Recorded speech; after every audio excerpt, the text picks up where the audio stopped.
स्वागतं सकललोकनुतायै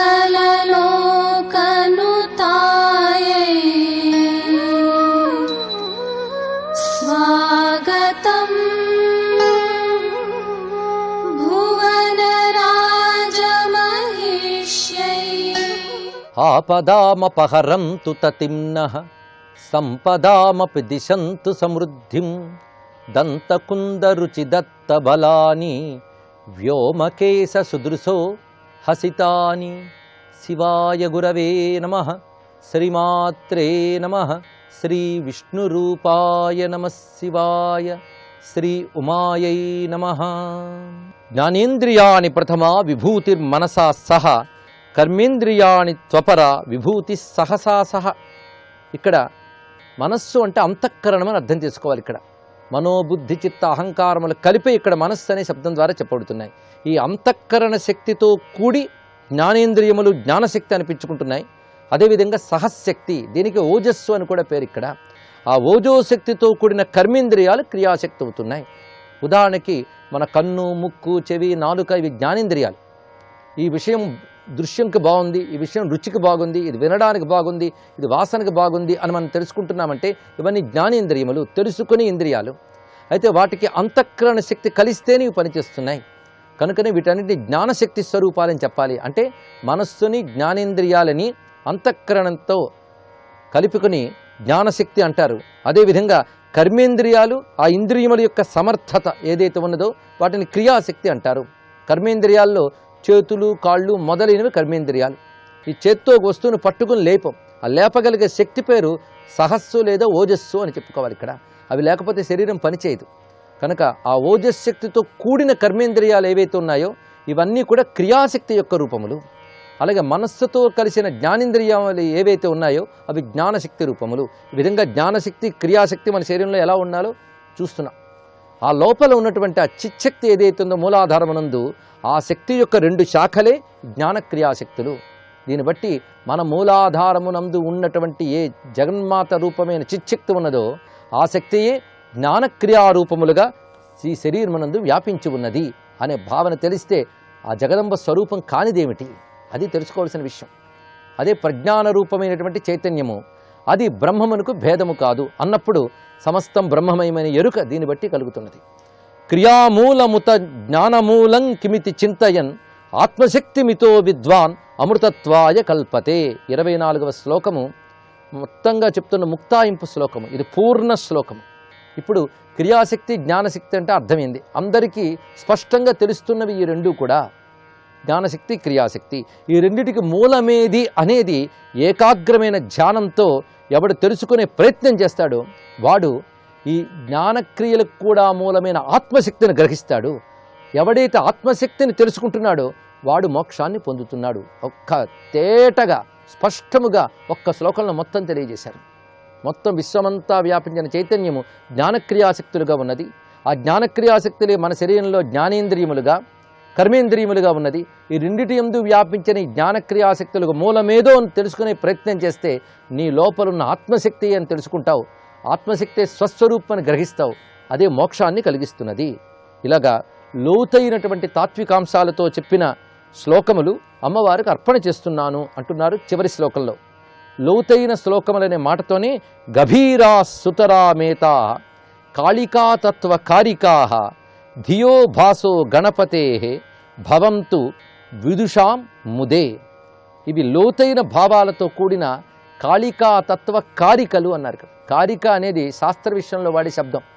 ఒక జ్ఞానాన్ని చెప్పేటువంటి వాక్యాలని కారికలు అంటారు. కాళికా తత్వ కారికలు ఇవి అన్నారు. అంటే జగన్మాత యొక్క తత్వాన్ని చెప్పేటటువంటి ఈ వాక్యములు గణపతి రచించాడు. ఇది పండితులకు ప్రీతిపాత్రములుగాక అంటున్నారు. అంటే తెలివైన వారు దీన్ని గ్రహించి ఆనందింతురుగాక అని అమ్మవారికి అర్పణ చేశారు. ఇప్పటికీ 37 స్తబకాలు పూర్తయ్యాయి. ఇప్పుడు 38వ స్తబకం 38వ స్తబకంలోకి ప్రవేశిస్తున్నాం. ఈ స్తబకం ఇప్పుడు చెప్పిన దాన్ని మించిపోయిందా అనిపిస్తున్నది. ఇక్కడ ఇంతవరకు ఉపనిషత్ తత్వాన్ని పిండి చక్కగా ఒక చోట చూపించారు. అందులో చెప్పబడ్డది ఏదో దాన్ని ఏ విధంగా ఉపాసన చేస్తున్నామనే అంశాన్ని చెప్తున్నారు. దీన్ని బట్టి ఉపనిషత్ జ్ఞానానికి ఉపాసనలో పూజింపబడే అమ్మవారి బహురూపాలకు ఉన్న సమన్వయం తెలియబడుతున్నది ఇక్కడ. దశమహావిద్యలని తాత్వికంగా దర్శించడం ఈ స్తబకంలో కనబడుతున్న ఒక అద్భుతమైన మహావిషయం. మరింత శ్రద్ధగా ప్రేమగా గ్రహించవలసినటువంటి స్తబకం ఇది. దీనిలో కూడా ప్రథమ శ్లోకంలో అమ్మవారి చిరునవ్వును ఒక్కసారి ధ్యానిస్తున్నారు.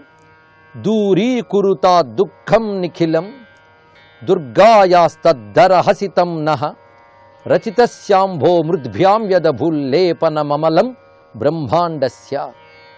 ఒక మట్టితో చక్కని కుండ చేసిన తర్వాత ఆ కుండకు అందమైన రంగు వేస్తే కుండంతా రంగు వ్యాపించి కుండ అందంగా కనబడుతుంది. అదేవిధంగా ఈ ప్రపంచం అంటే ఈ బ్రహ్మాండం అంతా ఒక కుండ లాంటిది, బ్రహ్మాండ భాండం. ఈ బ్రహ్మాండ భాండానికి ఒక అందమైన లేపనంలా అమ్మవారి నవ్వు వ్యాపించి ఉంది అన్నారు. కుండకు రంగు పూసినట్లుగా బ్రహ్మాండాలకు ఒక లేపనము వలె అమ్మవారి చిరునవ్వు భాసిస్తున్నది. ఈ చెప్పడంలోని అద్భుతాన్ని చూడాలి. బ్రహ్మాండం అంతా వెలుగేదయ్యా అంటే అమ్మవారి నవ్వే వెలుగుగా వ్యాపించున్నది. కుండకి రంగు ఎలా అందాన్ని ఇస్తున్నదో ఈ బ్రహ్మాండాలకు అమ్మ నవ్వు శోభనిస్తున్నది అనే భావాన్ని ఇక్కడ చెప్తున్నారు. ఇలా ప్రపంచానికి శోభనిచ్చే అమ్మవారి యొక్క మందహాసము మా దుఃఖాలను తొలగించుగాక. ఇక్కడ దుర్గమ్మ మందహాసం అన్నారు. దుర్గా అంటేనే రక్షణ శక్తి. అలాంటి రక్షణ శక్తి అయిన అమ్మవారి యొక్క చిరునవ్వు మనల్ని రక్షించుగాక. ఇప్పుడు ఆ దివ్యతత్వాన్ని ఎలా దర్శించాలో మొదలు పెడుతూ వివరిస్తున్నారు చక్కటి క్రమంలో. ఈ స్తబకములన్నీ కూడా రమణ మహర్షి సమాధి స్థితి ద్వారా గణపతిమని బుద్ధిలోకి ప్రవేశింపజేసిన జ్ఞాన విషయములు అని చెప్పుకోవచ్చు.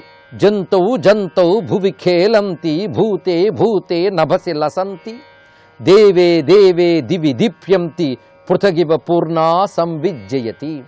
పూర్ణా సంవిత్ అంటే పూర్ణమైనటువంటి జ్ఞానము, అదే బ్రహ్మము యొక్క పరిపూర్ణ జ్ఞానస్వరూపము. ఆ జ్ఞానస్వరూపమే ఈ విశ్వములో వ్యాపించినది. ఈ విశ్వాన్ని 3 భాగాలుగా చెప్తున్నారు. ఇదే త్రిపాత్ అనేటువంటిది. ముల్లోకాలు అంటే ఇవే. ఒకటి భూమి, రెండవది అంతరిక్షము, మూడవది దివి అని చెప్తున్నారు. ఈ దివి అనేది దేవతల యొక్క స్థానం. ప్రతివాడికి కూడా మొదటి 2 తెలుస్తాయి, భూమి అంతరిక్షము. కానీ భూమిని అంతరిక్షాన్ని నడిపే సూక్ష్మ శక్తులు ఉండే చోటు పేరు దివి. ఇదే దేవతా స్థానములు.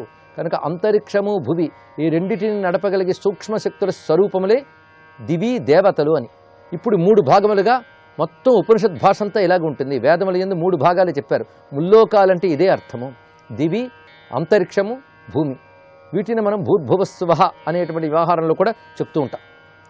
ముందు భూమి నుంచి మొదలు పెడుతూ జంతవు జంతవు భువి ఖేలంతి.